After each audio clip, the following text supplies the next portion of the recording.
Afternoon or good morning, everyone, depending on where you are in the country. Thank you all for joining us today for our oral therapy options for colorectal cancer webinar. My name is Zach Getty, and I am the education manager here at Fight Colorectal Cancer.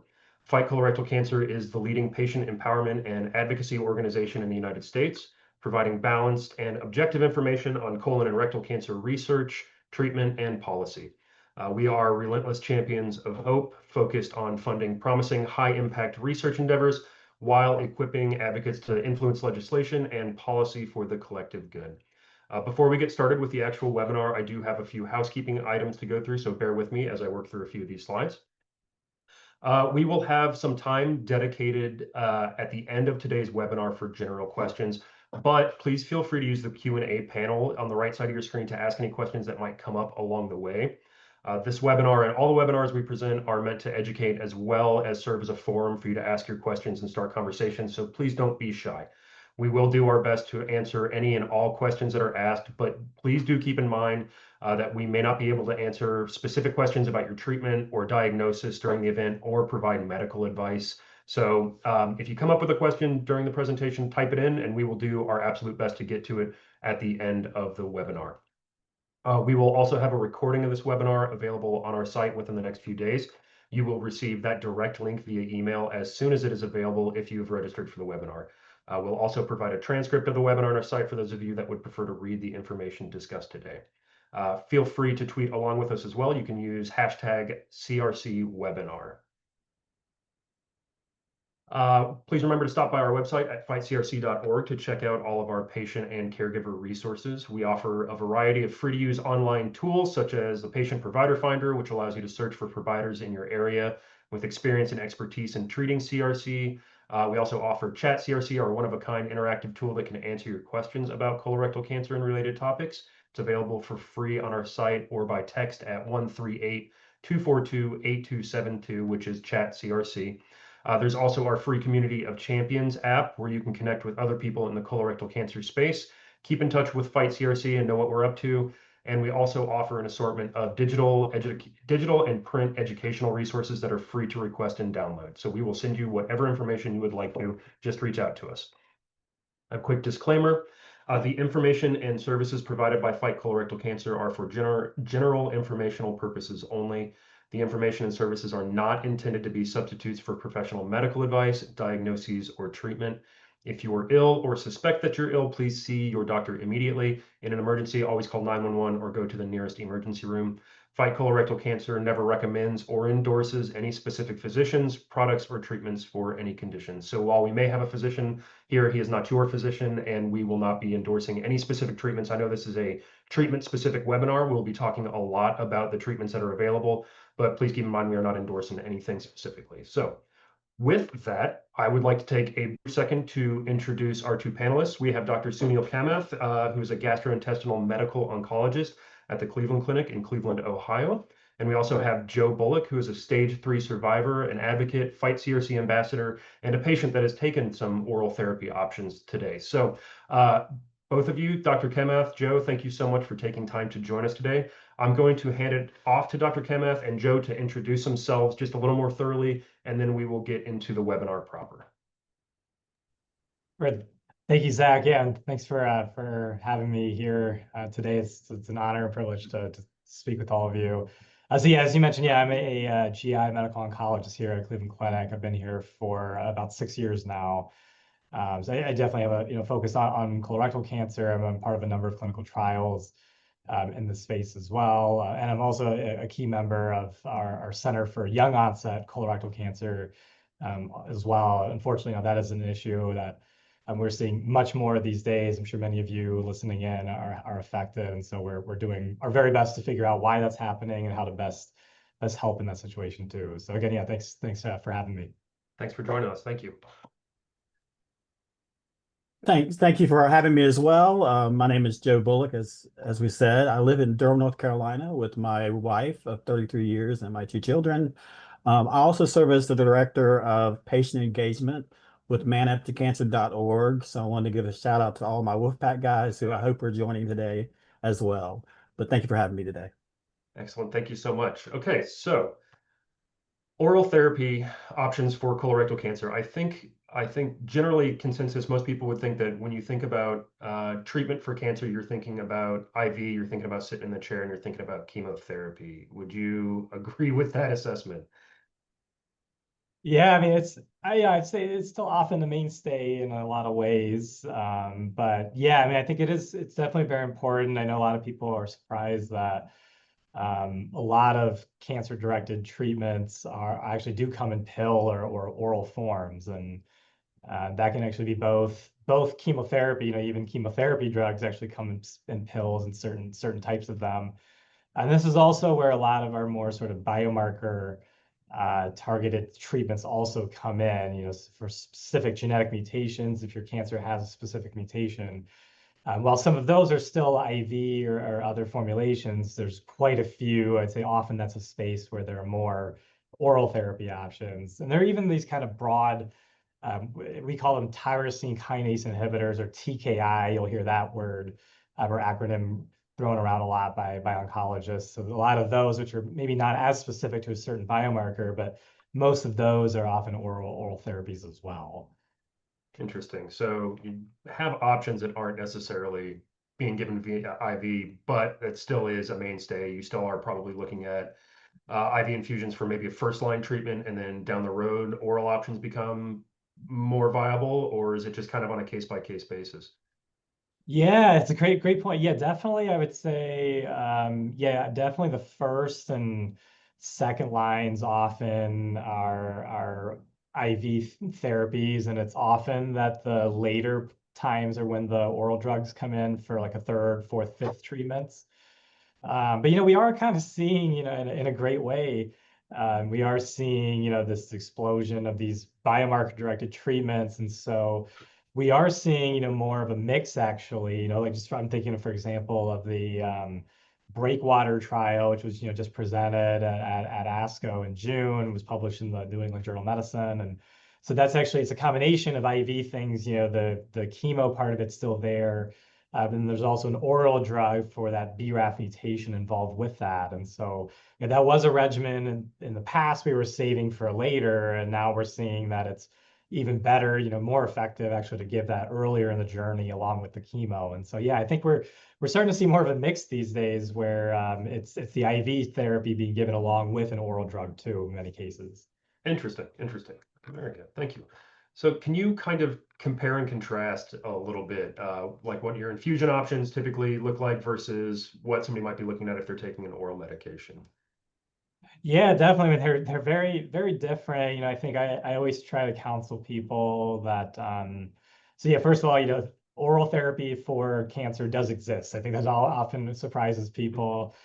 Even, my colleagues who are physicians, and I'll talk to them about it and they say like, oh, so when are they going for their treatment? And said, oh, they're taking it at home, and they're kind of confused themselves too. So even the doctors may not be as aware, but so yeah, it definitely depends, on the specific situation. If there are chemo drugs that are not targeted, so those can be used probably for most people with colorectal cancer. Or some oral chemo drugs are probably right for most people. Um, and advantages for sure. They're often more convenient, of course, in coming, once every other week or every 3 weeks or whatever the infusion might be. So not having to be there in clinic as much is nice.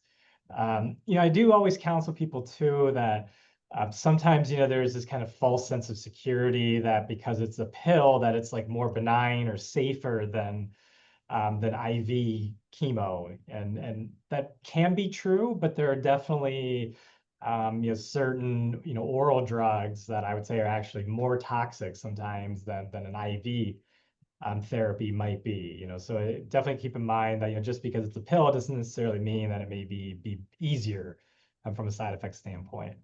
Interesting. So you've got the convenience of being able to take it at home, but you still are looking at, side effects. I know that we popularly say, there's no drug that can be prescribed to you that's going to come without side effects. So this applies here as well. Exactly. Yeah, definitely. I mean, it can go, either way. And they often tend to have, very different side effects too, compared to like the IV chemotherapies as well. So yeah, it's definitely something, want to educate people on, significantly as we're starting out, and make sure, that they're aware of what to expect. And then the other thing I think that's interesting with oral drugs too is that, there is that kind of the when to give it question as well, where often we're having to hold the drug for a little bit of extra time. Some of these often come in these like interrupted schedules. So for example, like capecitabine or Xeloda, which we'll talk about in a little bit. Um, it's normally taken 2 weeks in a row and then 1 week off in a cycle. But so definitely important. Keep in mind what your schedule is supposed to be. Put that in your phone, or if you have a written calendar, make sure you have that straight as you're taking it. But also it's common that we have to kind of delay a cycle here or there, and to help some of the side effects wash out. And so that does add a little bit of a more nuanced thing compared to like the infusion therapies do. Interesting. All right, thank you. So you had what is available generally orally? So you mentioned chemotherapy, you mentioned targeted therapy. Are those the two main classes that are available for cancer patients or that have oral therapy as an option? Yeah, pretty much these days, I would say for the most part, what's on the market, are going to be oral chemotherapy drugs, and then some of the more, biomarker-driven targeted therapies. I know that there's development for sure for, immunotherapies, vaccines, and things like that. We Sure. are trying to develop those into oral formulations. I think just with the nature of how those work, it's a little bit harder from a pharmaceutical standpoint. So I don't think there's that much in that space yet. So it's been mainly these two so far. Interesting. So I know research advances fairly quickly on these, and I feel like we're always having to update our information with new approvals for drugs. So I know, like specifically with targeted therapy, a lot of those are kind of niche patient populations that have those available, but they are doing quite a bit of positive work for those specific patients. Oh yeah, definitely. Yeah, I mean, for sure. We saw with Breakwater for that. That's for the BRAF mutation. And then the drug for that is encorafenib. So that certainly has been a great addition compared to just chemotherapy alone for that population. Another one is tucatinib, which is for HER2 positive. Right now that's still sort of a later second, third, or fourth line treatment. But also has been a great addition for people who have HER2 positive colorectal cancer. And so yeah, it is exciting. We're gradually kind of expanding, the number of people that are eligible for a biomarker-directed treatment. As we learn this disease more, we're still in the medical community. We have a long way to go uh, Sure. to understand colorectal cancer, but we're chipping away at it. And I think there'll be more people, I think, eligible for these targeted therapies as time goes on. Excellent. That's very exciting. So you had mentioned, HER2 specifically and biomarker testing. Can you go into that a little bit more in depth about, what biomarker testing is and how that impacts what options people have available to them?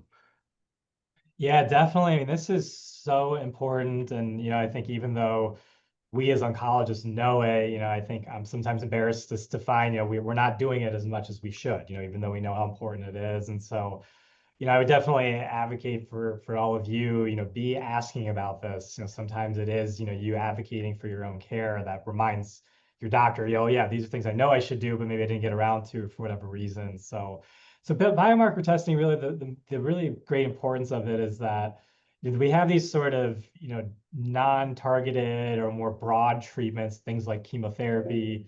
Immunotherapy, actually, in a lot of ways, is also kind of a non-targeted treatment, and for some people, it has some targeted purposes as well. But so really, the idea is that if you have a certain mutation, then certain drugs outside of those non-targeted ones, like chemo, will work for you. And for many of those, the efficacy of it can be a lot better than just standard chemotherapy.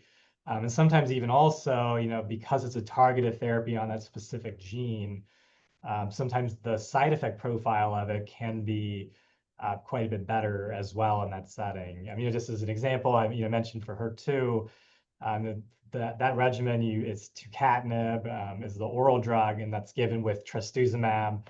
as an IV along with it. That's a good like third line option I use for a lot of people. And normally we would be doing a different chemo or something along those lines. And generally, while there wasn't a head-to-head comparison of that, it does seem like, the outcomes when you use the targeted regimen are better. People live longer and have more responses. And then also the quality of that time and the number of side effects that we're causing are also better. And so definitely really important that we identify these. We have a list of most of the main ones. Yeah, I forgot to put MSI high on there. That's an important one for immunotherapy.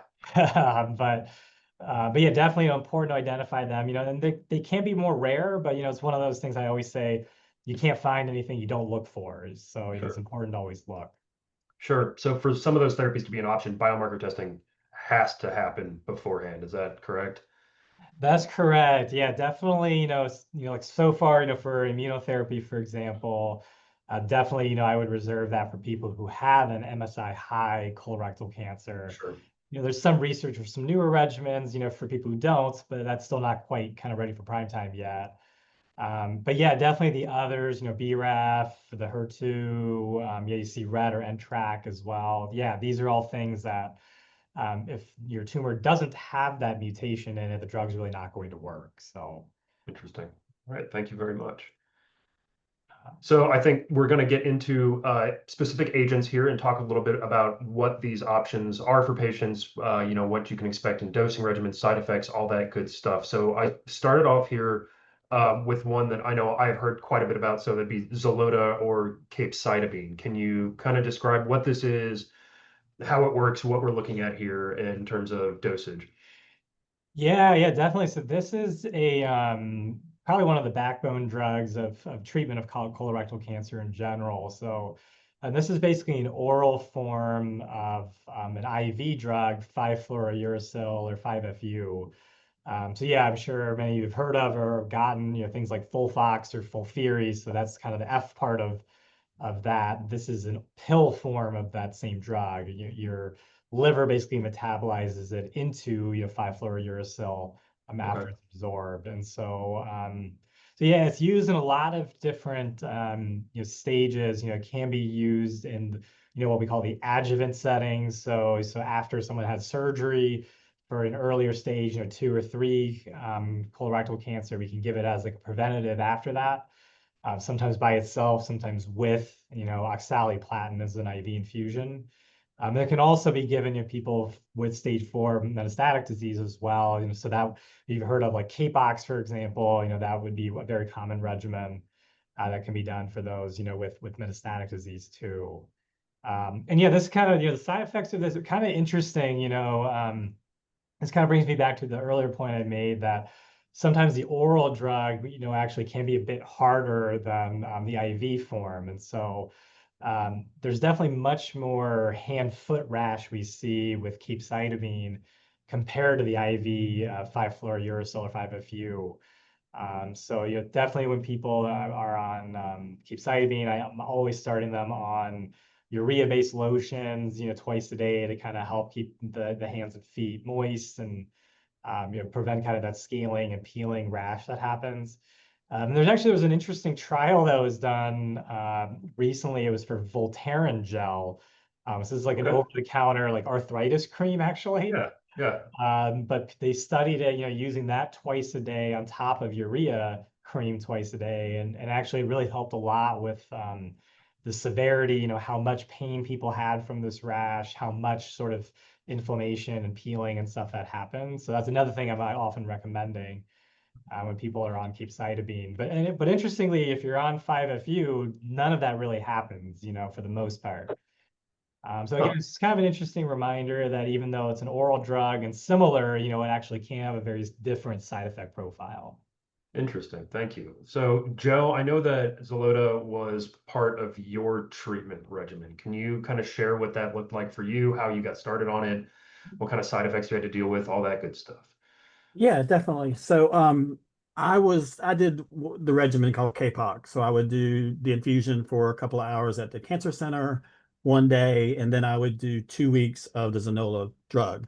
I was given the option to do the 5-FU take home, but I was a teacher at the time, and I just had horror stories of I was teaching 5-year-olds, the 5-year-old pulling my line out as I'm Oh, walking around the classroom. So I took the oral version as more of a convenience, if anything. And they definitely both oxyplatin and Zanola carry their different forms of side effects. The oxyplatin was definitely more short-lived. I instantly had the pins and needles in my throat. I would have the neuropathy in my calves and my legs and my feet. Um, but with the Zanola itself, the one thing I learned very quickly was loss of taste. Nothing tasted right. Food taste nothing. None of my food tasted the same. I lost a lot of weight, even though my body processed the drug fine. I did lose a lot of weight because I just didn't want to eat, and I had a lot of nausea. I did take an anti-nausea drug along with it. I took two forms to stay ahead of the nausea.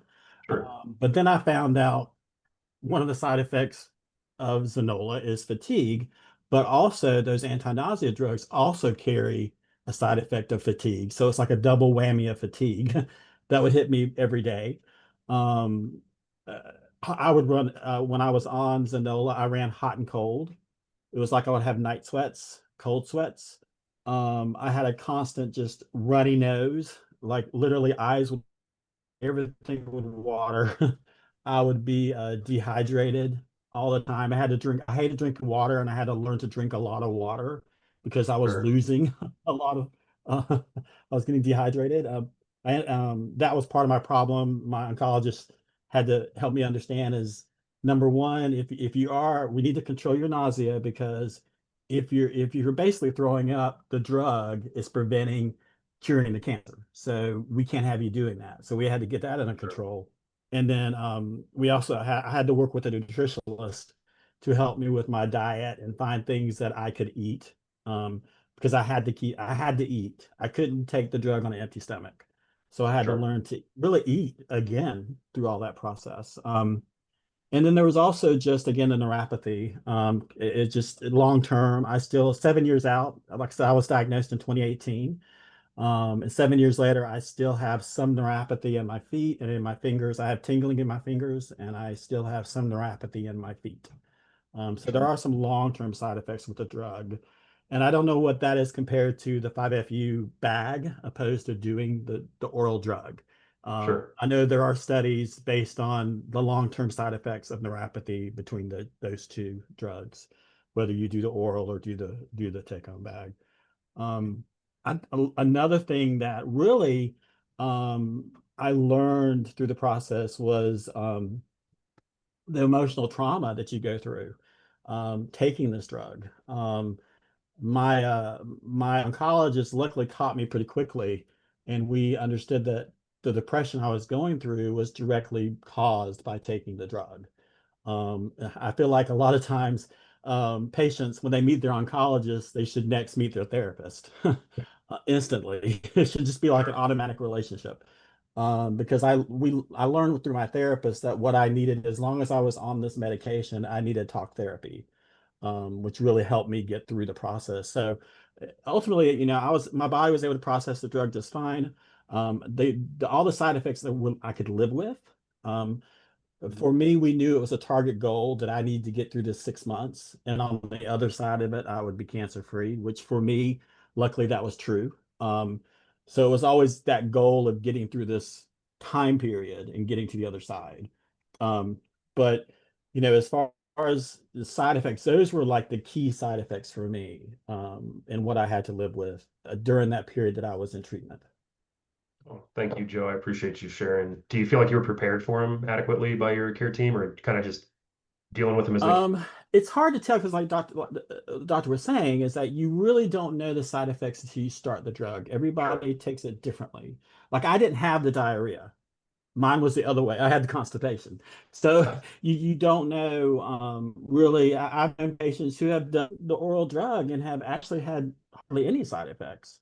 Um, so you don't know, and that's why it's very important to communicate with your care team as you're really in the early stages. Because I remember like the first cycle, I really didn't feel any of these hard side effects.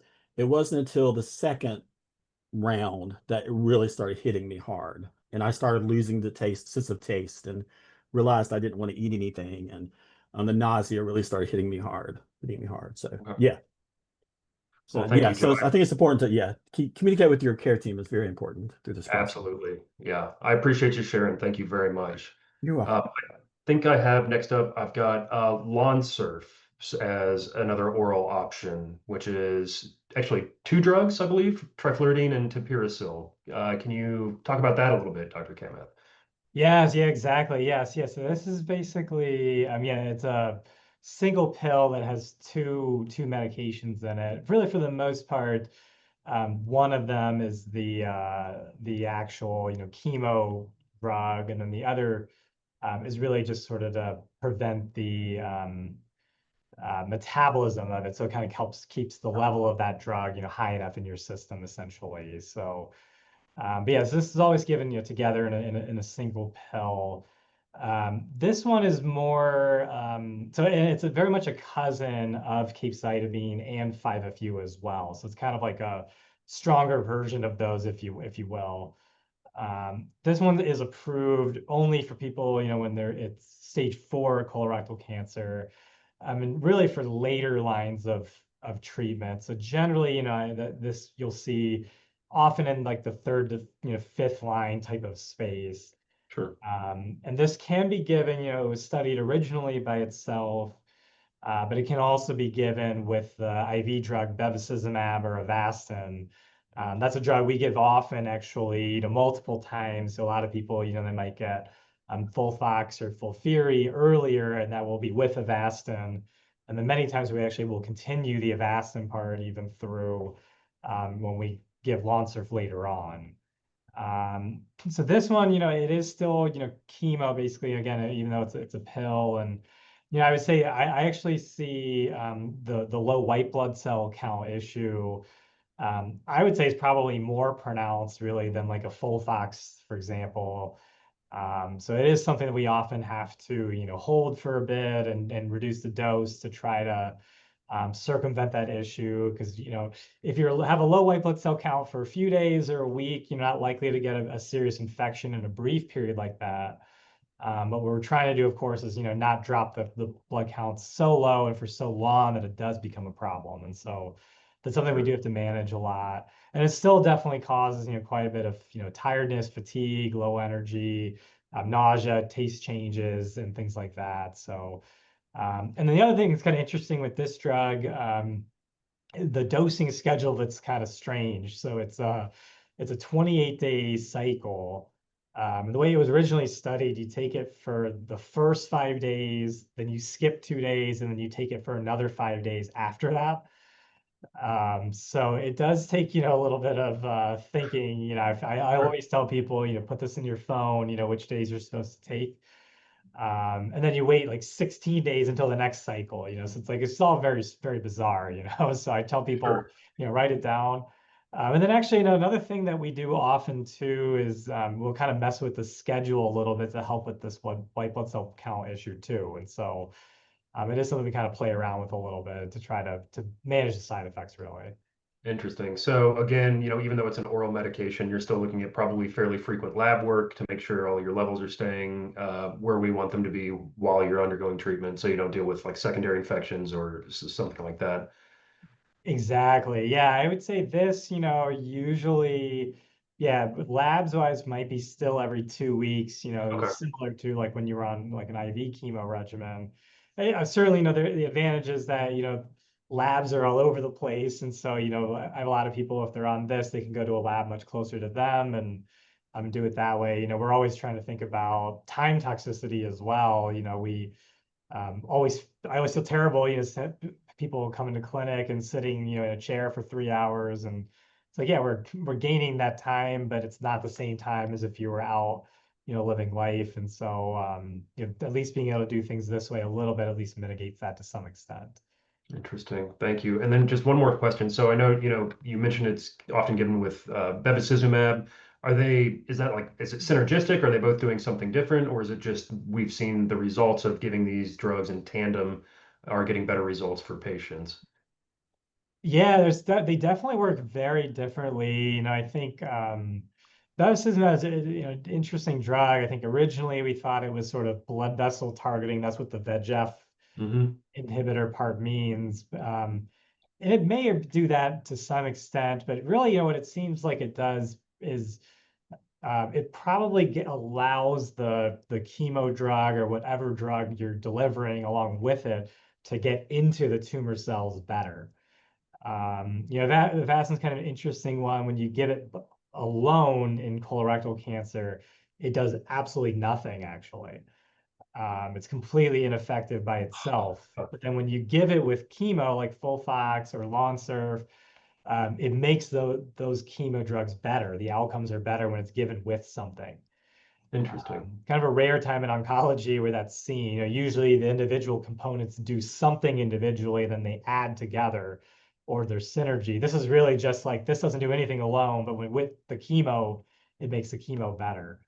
Oh, So yeah, we think it's probably just helping the Lonsurf drug kind of get into the tumor cells and fight it better that way. very interesting. Thank you. So I think those are our oral chemo options. So we're getting into targeted therapy with fruquintinib or fruquintinib. Yeah. So this is the newest kid on the block. I think this was approved like late 2022 or thereabouts. So yeah, so this is also an oral drug. So this is what is one of those what we call tyrosine kinase inhibitors or TKI. This one's a little bit more purely against that the vascular endothelial growth factor receptor, or VEGF, we say for short. Sure. So it's more specific for that, but it does still hit a lot of other growth pathways. So really what we're doing here with drugs like this is we know cancer cells, really in a lot of ways, they're our normal cells just kind of an overdrive. They use the same growth pathways that our normal ones use, and they hijack them to grow too fast and spread and things like that. So drugs like fruquintinib or Fruzaqla kind of quiet those pathways down a little bit. So this is one, definitely is often given, later lines. I would say probably earliest someone might get this would be like third line, for example. There are probably some exceptions to that, of course, but generally it'll be like a third to fifth line type of therapy. And it can be a tough drug. It's one, because of kind of the broad effect on these different like growth pathways. It tends to affect a lot of other things. So blood pressure is often an issue. So we often see spikes of blood pressure, even 20, 30, 40 points sometimes. So it can be substantial for some people. And then I find a lot of kind of surface things, the mouth, skin, eyes, nasal passages tend to get affected with these, which makes sense in a way. These are surfaces because they're exposed to the outside. They're also rapidly growing and getting replaced often. So if you're killing a cancer cell, it's growing fast. We're kind of killing those things too in the process. And so, a lot of creams, a lot of, mouth rinses and things like that to help, manage those things. And you can also see some problems with lab stuff, liver function tests or kidneys, things like that. So other things that we do have to keep a very close eye on. So yeah, it's one of those, it can go well, but I definitely have a lot of people. We do have to make a lot of adjustments with this, reducing the dose and things like that to try to make it a little bit more manageable. All right. Thank you. We've got another targeted therapy with Braftovi or encorafenib. Oh yes, yeah, another new kid on the block as well. So this is they cleverly put into the name of the drug is for BRAF. In there, yeah, it was pretty good on Pfizer. Yeah, that's pretty nice. So this again only for people with that BRAF V600E mutation. So yeah, this will be anywhere from probably roughly 5% of people will have it. I've seen sometimes up to 10 or 15, down to maybe 3% or so. But definitely get the testing before you take this. And yeah, before really up until this June, we were kind of reserving this for later. So this is approved with a IV drug, which hits the EGFR. So it's a different, the GF and there's growth factor. Okay. So we found in this tumor type, you have to hit the BRAF and EGFR together. So that's generally this drug that's called cetuximab or Erbitux. So that can still be done, either later or even as like an upfront treatment. But the big splash really was, they added this Braftovi or encorafenib with the cetuximab to the FOLFOX chemo that we often give first line. And it really made a big difference compared to doing just the chemo alone. So definitely a lot of excitement around this one. I think it was a nice synergy, and I think it was sort of modestly effective when we gave it by itself as like a second or third line treatment. But when we gave it with chemo up front, it really made a significant, survival improvement. And so that was very exciting for us. Very Yeah, interesting. definitely side effects wise, certainly I think, diarrhea, fatigue, nausea are common with this, but I don't find that to be too difficult to manage compared to some other things that we give, but certainly those do occur. Okay. Thank you very much. Stivarga, another targeted therapy. Yeah, Savarga or regorafenib. So this one's been around for a little while now. So this is one very similar, I would say, to the fruquintinib. So this also is that TKI family or multi-kinase inhibitor. So hitting a lot of different growth pathways. Again, kind of more of a third line and beyond treatment, given by itself usually.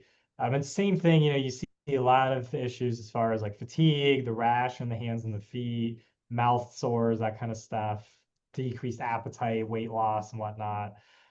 So this can be a tough drug. I'd say, unfortunately, I'd say more times than not it is. And so, there was an interesting study that was done some years ago where they studied doing half of the full dose to begin with, and then doing kind of a gradual escalation of it. And they found that that went, a little bit better. And so that's generally what I do, both with this drug, even with fruquintinib also these days, even though there wasn't like the exact study done for that yet. I'll often start with kind of a slight dose reduction to begin with and give that a couple weeks or so, and then, kind of try to escalate it to the full later.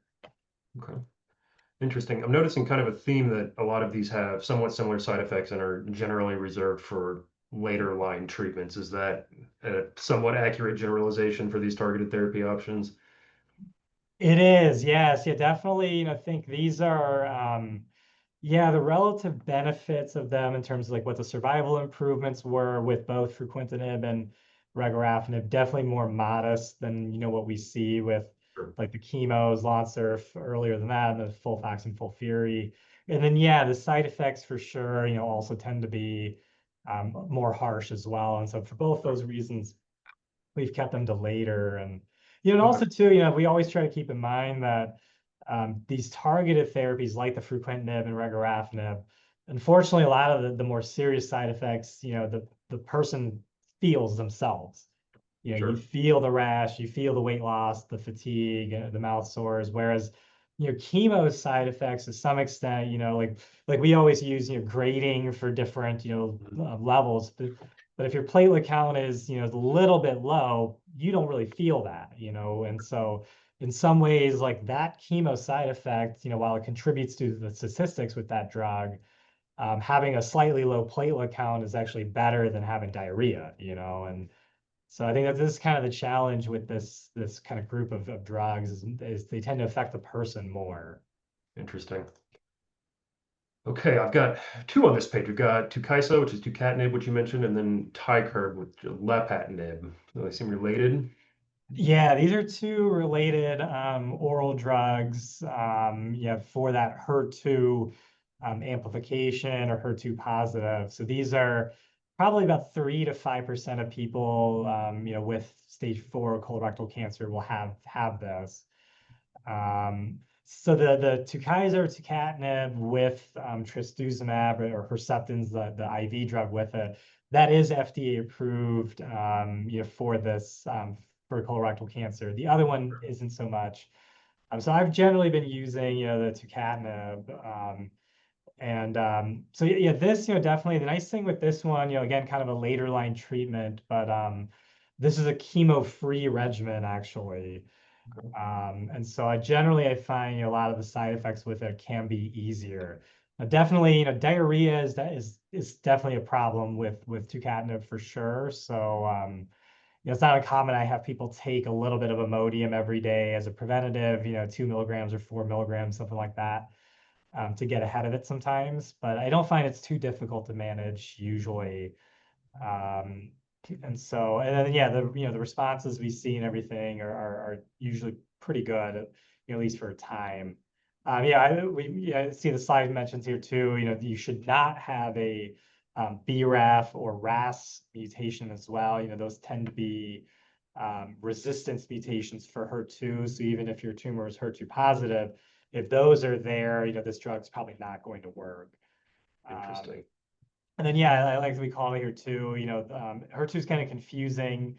One ways it's often referred to as HER2. You'll hear it called HER2 new sometimes also. But then in like genomic tests, if you've had like an NGS test done through like a Caris or Foundation Medicine or Tempus, something along those lines, it will be called ERBB2 in that test usually. So those do refer to the same thing. Oh, thank you. I've got two more on this page, and these ones look like they also managed to work the gene into the name of the drug. So Prazotti and Lumakras, so adagrasib and sotorasib. Exactly. Yeah. Very, very clever. Yeah. Although, yeah, I thought it was funny the one they went with the Z instead of the S. Yeah. Marketing decision there, I guess. But yeah. So these are both drugs for really only one rare variant of the KRAS gene. So KRAS, this is a very important gene in all of oncology and including in colorectal cancer. So roughly about 40 to 50% of colorectal cancers will have either KRAS or NRAS or HRAS mutation. And so these are drugs that are designed specifically to hit one variant of that, which is called the G12C variant. Sure. I wish it were more common. It's actually among the lesser of the common variants of it in colorectal cancer. These are always given along with the EGFR inhibitor, so kind of similar to the Braftovi from before, Sure.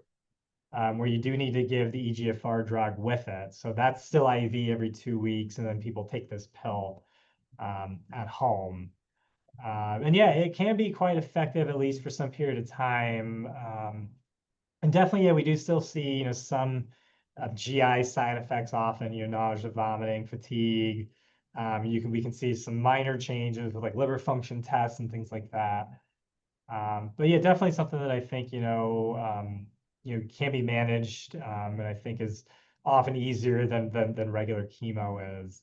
And I do really hope, this is probably the beginning of, a long string of other KRAS targeted therapies to come. Oh, good. Which we're very excited about. And so, yeah, I do hope, those come to market soon and we can, help a lot more patients actually. That's hopeful and exciting. That's good news. We've got Retevmo up next, selpercatinib. Oh, yes. So this one, so this is getting into kind of the more, kind of unicorn level, I would call it. So rat, and this is kind of a cool and great thing about cancer research these days is we are pushing a lot of research that's for a specific gene, regardless of which tumor type someone has.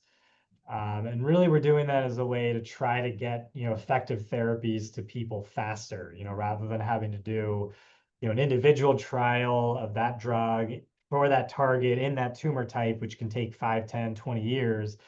We're doing trials like the one that led to this one's approval, where there might only have been 5 or 10 people with that particular tumor type in it, but they benefited, and so we say let's approve the drug for anyone with that target. Sure. So this RET gene, yeah, is pretty rare in colorectal cancer. Probably 1 or 2%, or maybe even less than that. Again, though, that needle in the haystack is still critical to find because this drug's often pretty manageable compared to the other things we might normally use in later stages of treatment. You can see here the side effects, fatigue, some high blood pressure and whatnot, but it's definitely better than a lot of the other kind of late line therapies that we use. And so definitely, make sure, you've had that NGS testing or genomic testing to look for this, because if it's there, this is a great option. One. Thank you. And then I think our last two are on this page with another uncommon mutation in the NTRK gene, so Vitrakvi and Roseltrek. Exactly. Yes. Yeah. Yeah. So these, yeah, NTRK also, um, probably even more rare than RET mutations or fusions. But yeah, these are two drugs. There's a third actually too. I don't think is approved, for like anybody yet. But yeah, both of these are kind of what we call a tumor agnostic approval. So if you have an NTRK mutation, then these drugs can be used no matter which kind of solid tumor someone has. So colorectal would be included in that. So it's definitely rare, like probably under 1% of people. But yeah, these are very, very effective when that fusion is present. And also you can see here, yeah, certainly it can cause some things, fatigue, nausea, things like that. But I would say probably among the things that we've talked about, these often are kind of on the easier side as far as side effects are concerned. Very interesting. So I know it can be frustrating that it's, maybe 1% of patients or less have this mutation, but for those patients, these are great, great drugs. Definitely. Yeah. Yeah. That's the thing. It's like, yeah, we always hold out hope that we find something like this, which doesn't often pan out. But yeah, you're absolutely right. It's like, it can be a game changer Sure. for people if you do find it. So. All right. Well, thank you. I know it's a lot of drugs to talk about, so I think we've gone through the majority of options that are available orally, at least for colorectal cancer. But I did want to touch briefly on filling your prescription. You can't just walk down to a, chain pharmacy likely and get these filled, can you? Yeah, these are complicated. Yeah, I think yeah, that's kind of an interesting thing, from that standpoint. So these always go through specialty pharmacies. There's a few out there. Some hospitals and cancer centers themselves have their own, or your insurance might require you to use like a CVS or Sure. Carelon or whatever. They're all changing their names. There's been a lot of mergers and acquisitions in this space. So yeah, you may be required to use a certain specialty pharmacy. And so what happens is, we do like a benefits investigation, we make sure it's covered and whatnot, find out which pharmacy that your insurance prefers, and then we have it filled through that. And so then usually what happens is then that specialty pharmacy will call you, the patient, to arrange for that drug to be shipped actually directly to you. So yeah, there's another difference really with oral therapy is definitely there's a little bit more active involvement for the person. The IV infusions, we schedule and we have the dates and everything set. This is a little bit more, you may have to call if your bottle's running out, you may have to call to get the next one shipped, a week in advance or whatever it is. So there's definitely a little bit more that you may have to remember to do Sure. because of that. Sure. Joe, what was your experience with using a specialty pharmacy for your Zolota? Yeah, so I was treated at Duke Cancer Center in Durham, North Carolina, and Okay. they did have a specialty pharmacy. It was definitely convenient. Generally, I would go up for I would do my appointments, see my oncologist, do my blood work, and then I would head over to have that infusion done for 3 hours. So while that was happening, they were filling my Zanola in the Oh, specialty pharmacy. So by the time I left, finished up my infusion, heading home, I would just stop by the specialty pharmacy and pick up my Zanola and two of my anti-nausea drugs. So it was definitely more convenient. Already connected with the health system, so sure. insurance was covered. So definitely, yeah, definitely more convenient for my end in doing Well, that. that's good. I'm glad you didn't have to go out of your way to get those filled. So I know mail order has its Yeah. own troubles and issues that run along with it. So I'm glad that you Yes. didn't have to experience that. Okay. Yes. Thank you. I Definitely. think so. We're kind of getting to the end of this, but I know that there are some special considerations that we've touched on if you're being prescribed oral therapy. So I wasn't sure if there's anything specific you'd like to call out, Dr. Kamath, as we kind of wrap this up and move on to some questions. Yeah, definitely. I mean, I think, yeah, probably the most important thing is the schedules. A lot of these are not on a continuous, like you take the same amount every day. It might be that you take it for 2 weeks and then hold for a week as a cycle. Some are take it for 3 weeks and then hold for 1 week at the end. And so, just to making sure, that's straight in your head when you started and when you're supposed to end and things like that. The insurance part, I think definitely is really important. These, these tend to go through a separate insurance benefit. A lot of infusion therapies tend to go a little bit more along with like inpatient coverage. It's not exactly that, but most insurers, that part's pretty easy. And so infusion therapies, we don't run into nearly as many problems with coverage. Whereas oral drugs, they do go through kind of the prescription drug benefit through insurance. And I would say generally there are a lot more barriers at times. So maybe less so for like the chemos like capecitabine or Lonsurf, but some of these targeted drugs, with them being newer and a lot more expensive, like the Braftovi, let's say, or the Tukysa, the newer ones tend to be more costly. And so a lot of times insurers will just make up barriers that we have to jump through to just try to prevent us from doing it, sadly. Sure. Doesn't stop me, but yeah, they try.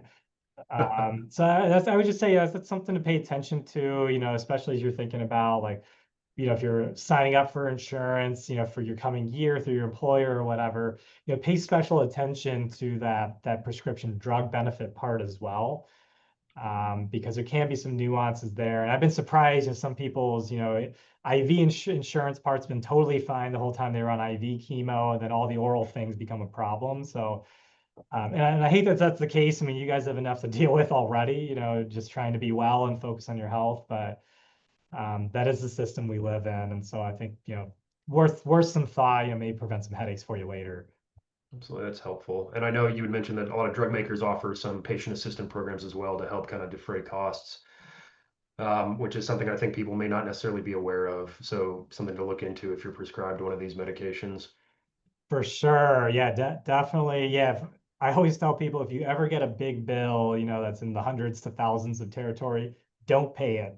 Bring it to us and we can help you figure it out. Because yeah, absolutely. Most of these companies have assistance programs. It could be a really brief form that one of our it's a financial navigator or social worker through your oncology office. We can get that filled out with you, sent off to the company, and we can get that copay taken care of. So Very good that may information. be the most important thing we talked about today. If you get big bills, don't pay them. Very, very good information and practical information that people can actually Yeah. use with. Thank you. And I think we had one more page of considerations. So I know we mentioned earlier you keeping track of your dosage. Some of these have unusual dosage regimens. And then a question I have is how do people ensure that they're not taking something over the counter that's going to interact with these drugs that they're being prescribed? I know it's kind of a common concern. There's lots of supplements on the market, all that stuff. Yeah, it's a tough one. So yeah, definitely a lot of these oral drugs are given with something intravenous too. So yeah, we'll make sure that schedule is clear when we start these. Yeah, the interaction thing is tough. I think I would definitely just say, generally, a lot of like, things like Tylenol are going to be safe for most things. There's not a lot of interactions with that for the most part. But yeah, I would say for most things, ask about them in advance and usually, either myself, your equivalent of that, or the pharmacist in the practice can really help you sort those things out. So supplements, I'm always kind of wary of. I think problem with that market is that there's very little quality control over that. So if you were buying a mushroom extract supplement of some type, there's very little quality control over those to say that, like, if they said there was 100 milligrams of that in that capsule or powder, it could actually be 60 and it could be 150, and there's Sure. actually no regulation making them control it better than that. And there's also much less known about how those interact with other medications. And so I would say, especially with oral, if you're taking an oral cancer drug, I would generally say avoid supplements Okay. for the most part. But That's great advice and definitely something to keep in mind. Thank you. So I do have a couple minutes for questions that I'm going to open up here. So please, if you've been watching, you have any questions, please feel free to put that in the Q&A. I'm going to also include or launch a poll on the webinar. If you don't mind, please take a second to answer these two brief questions about your experience today. Just let me know so we can get some feedback so I can make these a little bit better moving forward in the future. So I do have one question from an attendee right now, and this is, I don't think exactly explicitly about oral therapy, but more about just chemotherapy in general. So I will go ahead and ask this. It was, and I'm quoting now, do you see many doctors prescribing a K-box regimen once they've reached stage 4? My oncologist put me back on that after years of FOLFIRI. Yeah, interesting. Yeah, it definitely is done. Yeah, and in that situation, really kind of your alternative is FOLFOX, so the 5FU with oxaliplatin, or the capecitabine with oxaliplatin. And yeah, I would say that from a efficacy standpoint, those are likely to be interchangeable, equally good. Yeah, I would say we don't do it as often. I just find from a tolerability standpoint, I think both from like the skin rash perspective with capecitabine, we think also to some extent the oxaliplatin is every 3 weeks, a bigger dose every 3 weeks versus like a smaller dose every 2 as it's given in FOLFOX. So, we think, there may be more toxicity from the oxaliplatin due to that. But yeah, everyone's different. So yeah, I've definitely had people do just fine with both and have problems with the other unexpectedly. So I think either is reasonable for sure. Excellent. Thank you. I have a question. So Joe had mentioned that he was given the choice between Xeloda or IV infusion. How often is that choice available for patients when it comes to taking an oral regimen versus infusion? Yeah, I mean, I think for this situation, yeah, I always present both options as an option, the capecitabine or the 5FU. For a lot of the later line things, like the fruquintinib or regorafenib, or a lot of the targeted therapies, those are, pretty much, they're going to be oral. They don't generally come in IV forms.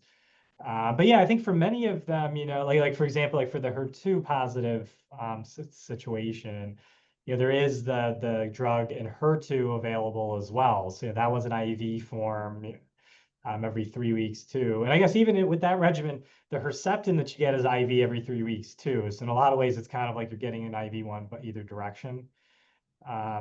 But yeah, I would say for a lot of them, it's going to be kind of like the way it was studied is the way it has to be done. There may not be as much choice about it. Thank you.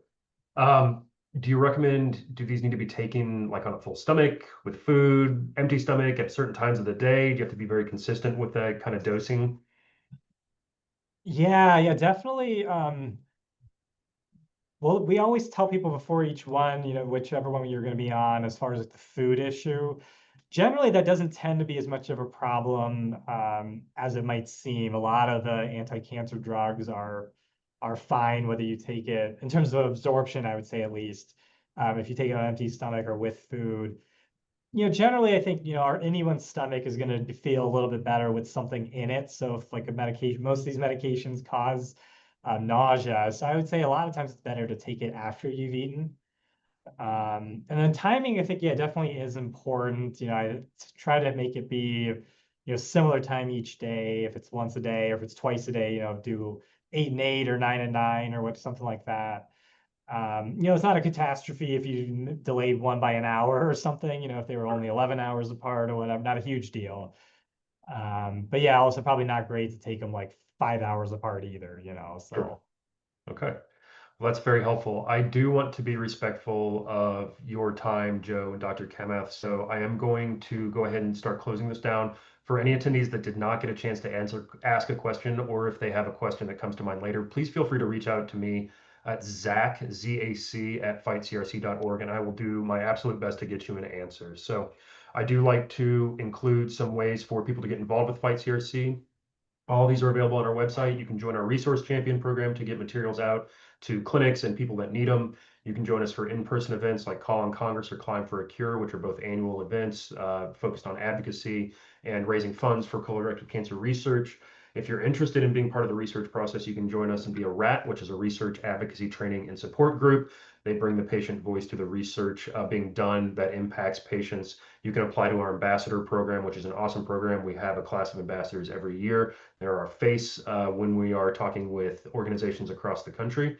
You can request resources directly from me to distribute for awareness, health fairs, or other events, or you can reach out on our website for volunteer opportunities. We will get you in our database and reach out to you when we have opportunities available. So I do want to say thank you to Taiho Oncology for supporting this webinar today. We appreciate your help. And I do want to thank Dr. Kamath and Joe for volunteering their time. I know you both have busy schedules and this is an hour out of the middle of your day. So thank you both so much for joining me today. I am genuinely appreciative of your viewpoints, your knowledge, and sharing your experiences. So thank you both so much.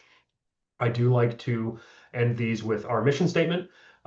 We fight to cure colorectal cancer and serve as relentless champions of hope for all affected by this disease through informed patient support, impactful policy change, and breakthrough research endeavors.